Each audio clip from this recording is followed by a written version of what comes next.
I'm Butler. I'm Director of the Library and the Archives at the Center for Curatorial Studies up at Bard College. And I've been there going on my 7th year, been there since 2008.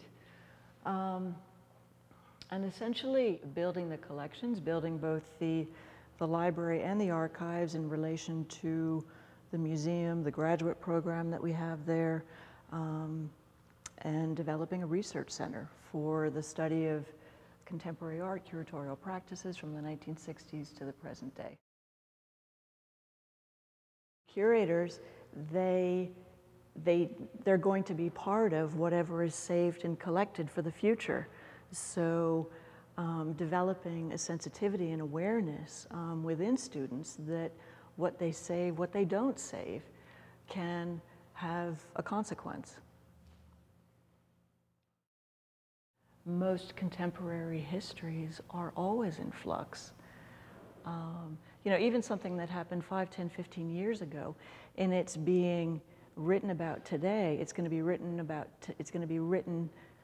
someone is going to write about it differently today than someone 15, 25 years down the line. So this notion of these histories being fixed, they may be fixed for a period of time, but only for someone else to then come in, take it up, find something new, and redefine it. The AFA archives comprise probably about, of the 110 boxes that both the Hearn Gallery Archives and AFA make up as a total.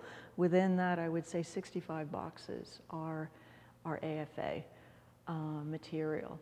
And the order that the material is in physically is the order in which the material was created. It's the order in which the gallery both established and used and actively worked with the material. So the largest, what we refer to as a series within the larger collection, within AFA, are the artist files that I mentioned. And what those files do is basically trace all of the artists who were involved in one way or another with the gallery in terms of being officially represented, in terms of exhibitions that went on, in terms of collaborations.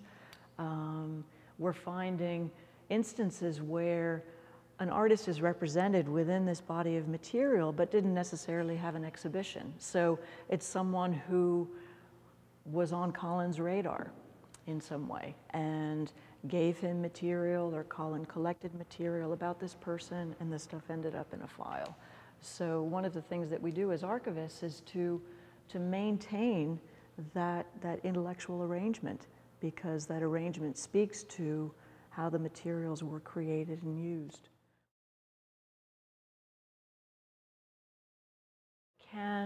Can a finding aid shut down or limit access? And they can.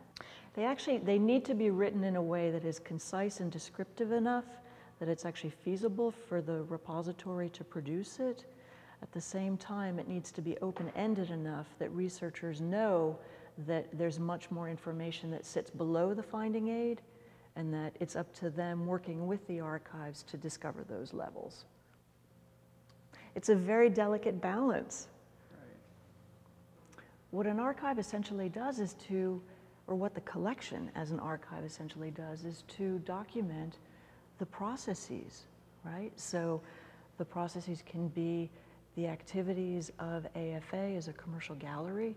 It can be the activities, the processes associated with Art Club 2000, right? Mm-hmm. Producing work with Colin, which was shown by the gallery. So you have both, you have layers of artistic records within the archive.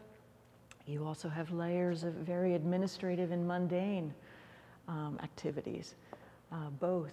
You know, each one of these objects that you have, each one of these books that you have laid out on the table, which is a very interesting selection of materials, right? You know, it speaks to the range of what's in the library. But each thing has a physical presence. It's not just about being this book. it's equally about when it happened, the fact that the cover shows that it's been used. It's, you know, it's slightly soiled. It's a good thing. It shows the life of the object.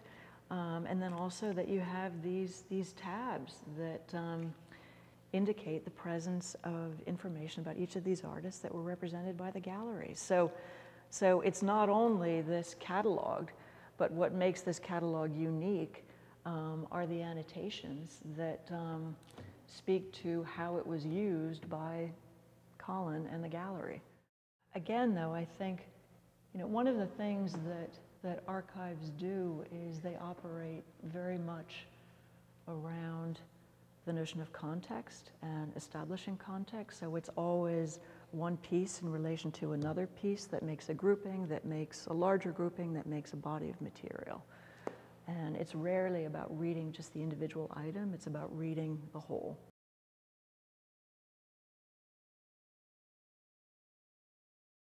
In that way, I think that the library here functions very much in relation to the Colin DeLand American Fine Arts archives and the Pat Hearn Gallery archives that are at CCS Bard, as well as in relation to the photographic and the film materials that are at the Archives of American Art.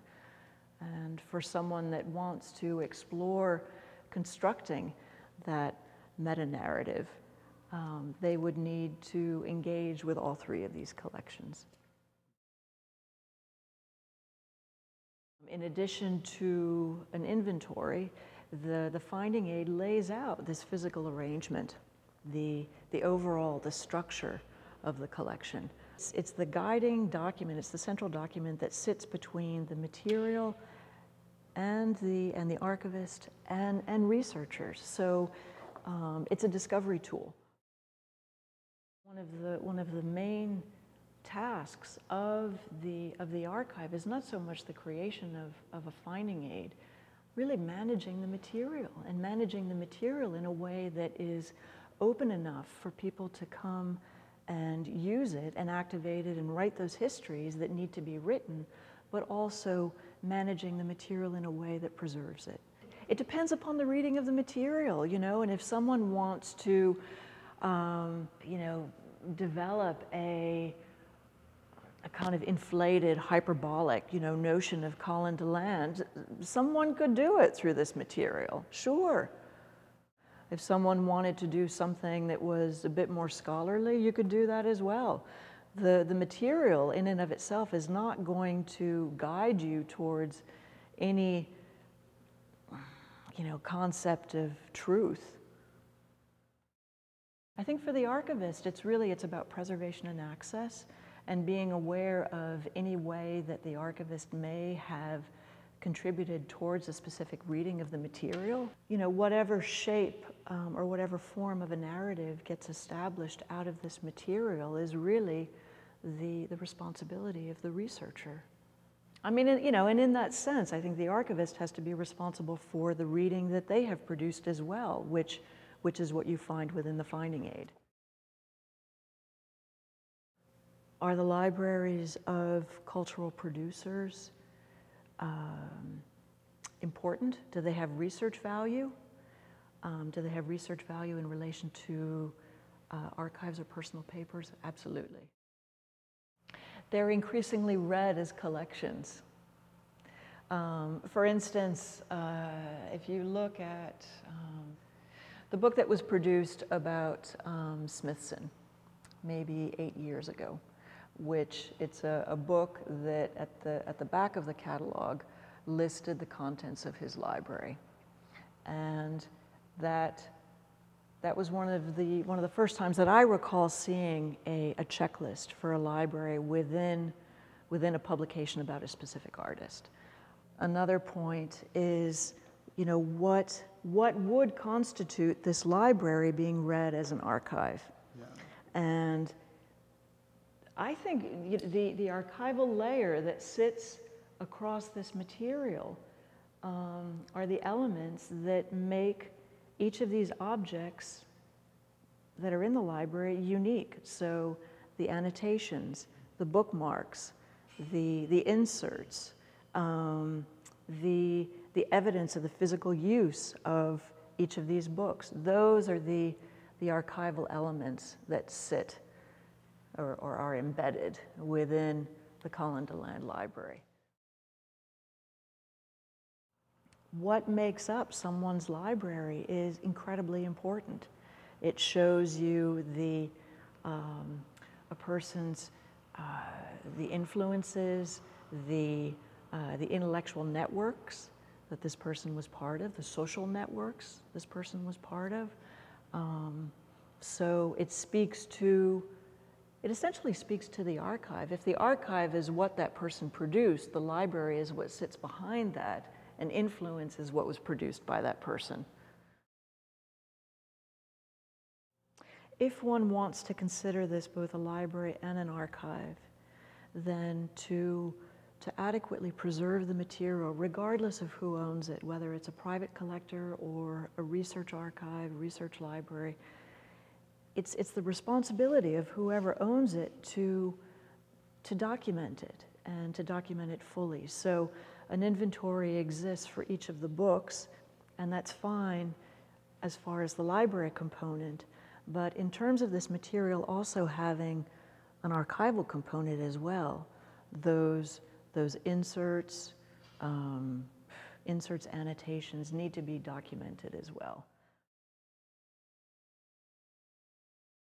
You know, yes, this collection is now in private hands, and so that means that it's not automatically set up for research access.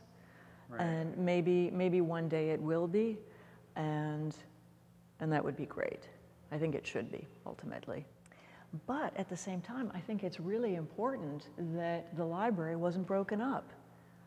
When Colin died in 2003, it could have been sold off. It could have been dismembered. It could have been taken apart. And that wasn't done is incredibly important. So the fact that it still exists as a coherent body of physical material is really important. Also, I think it's very important what this collection is called, that it's called the Colin DeLand Library. Speaks to the library being more than just the library of AFA. There's never any clear distinction between what constitutes a library and what constitutes an archive. So when cultural producers or their estates attempt to set up that division, inevitably there's a very ambiguous gray zone that sits between the two. You know, and I think you find that with the archival elements that are within this material, and you find that within components of the archive, which are really more library-like.